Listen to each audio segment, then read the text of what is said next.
गोंदवलेकर महाराज प्रवचने संतांचे ग्रंथ.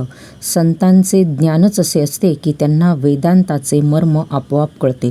अमुक एक ग्रंथ कोणी लिहिला, केव्हा लिहिला, त्यामध्ये अमक्या पानावर काय आहे, ह्या गोष्टी एकवेळ संतांना सांगता येणार नाहीत, पण त्या विषयाचे मर्म त्यांना बरोबर ठाऊक असते. आपण पोथीतले नुसते शब्द तेवढे वाचतो, त्यांचा अर्थ संतांच्या कृपे वाचून कळणे कठीण आहे. बापाचा निरोप लहान मूल आईला आपल्या बोबड्या शब्दात आणि स्वतःला कळला असेल तसा सांगत असते. तितपतच पोथीतल्या शब्दांचा अर्थ आज आपल्याला सांगता येईल. संतांनी ग्रंथ लिहिले याचे कारण त्यांना बुद्धीने खात्री करून घ्यावयाची आहे. त्यांनी ती करून घ्यावी आणि परमार्थ करावा. संतांच्या वचनाचा ओढून ताडून अर्थ करू नये, त्याचा सरळ अर्थ घ्यावा. ग्रंथ वाचित असताना आपली मते बाजूला ठेवावीत. एका अक्षरावर दुसरे अक्षर लिहिले तर पहिले दिसत नाही आणि समजत नाही, म्हणून शुद्ध मनाने ग्रंथ वाचावा. आपल्या वडिलांचे पत्र जर आपल्याला आले तर आपण त्यातले अक्षर वाचतो.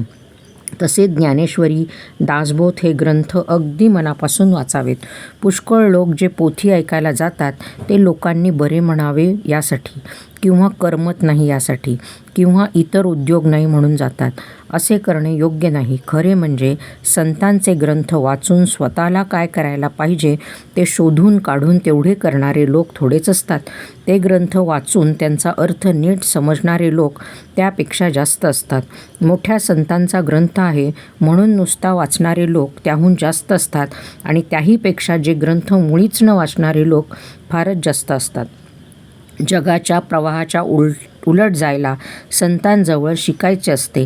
संतांना व्यवहारापुरतीच देहाची स्मृती असते. ते देहाला सावलीप्रमाणे मानतात. सावलीला दुःख झाले म्हणजे केव्हाही अयोग्यच, म्हणून संतांच्या मनावर सुखदुःखाचा परिणाम होत नाही. संतांकडे लोक कितीतरी कष्ट करतात आणि ते लोक त्यांच्या नात्यागोत्याचेही नसतात. संत त्यांना काही देत नसतात.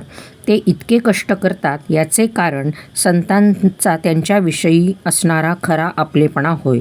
संत एकांतात जातात याचे कारण असे की लोकांतात त्यांना भेटणारे निराळे असतात आणि एकांतात भेटणारे निराळे असतात. लोकांतात संतांची शांती बिघडते असे मुळीच नाही, पण एकांतात भेटणाऱ्यांना लोकांतात भेटता येत नाही म्हणून ते एकांतात जातात.